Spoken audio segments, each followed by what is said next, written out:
નમસ્કાર દર્શક મિત્રો, આપ જોઈ રહ્યા છો સત્ય સમાચાર ન્યૂઝ ચેનલ।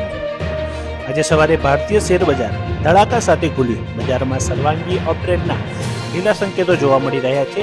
સેન્સેક્સ નિફ્ટી એક સાથે, બેંક નિફ્ટી, મિડ કેપ સૂચકાંકો પણ ઊંચા સ્તરે ખુલ્યા।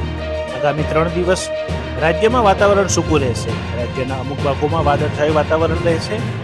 16મી ડિસેમ્બર પછી રાજ્યમાં ઠંડીનું પ્રમાણ વધશે।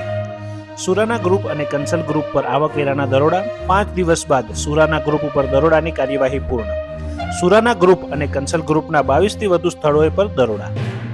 મહિલા અને બાળ કલ્યાણ મંત્રી ભાનુબેન બાબરિયાએ ગાંધીનગર ખાતે શિશુ ગૃહ તથા ચિલ્ડ્રન હોમ ફોર બોયઝના બાળકોને મળીને સાથે ભોજન લીધું।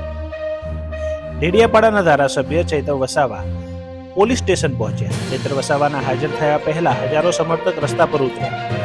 ચૈતર વસાવાના વિડીયો બનાવી પોલીસ સમક્ષ સમર્પણ કરવાની કરી હતી જાહેરાત।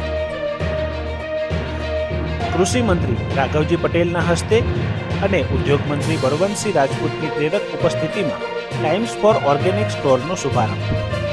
સસ્ટેનેબલ ડેવલપમેન્ટ સાકાર કરવા મુખ્યમંત્રી ભૂપેન્દ્ર પટેલનો મહત્વપૂર્ણ નિર્ણય।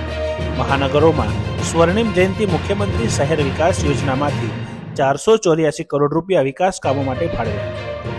ગાંધીનગર અને ગુડાને 8 કામો માટે 66.75 કરોડ, સુરત મહાનગરને 252 કામો માટે 360.6 કરોડ, વડોદરા મહાનગરને 164 કામો માટે 56.70 કરોડ રૂપિયા ફાળવવામાં આવ્યા। સમસ્ત ભાટ ગામ દ્વારા બીજના પાવન દિવસે શ્રી પ્રગટ પરચાધારી બાબા રામદેવ પીરજીના મંદિર ખાતે મહાપ્રસાદનું આયોજન કરવામાં આવ્યું। મેયર હિતેશભાઈ મકવાણા ઉપસ્થિત રહી શ્રી રામદેવ પીરજીના દર્શન કરી ધન્યતા અનુભવી।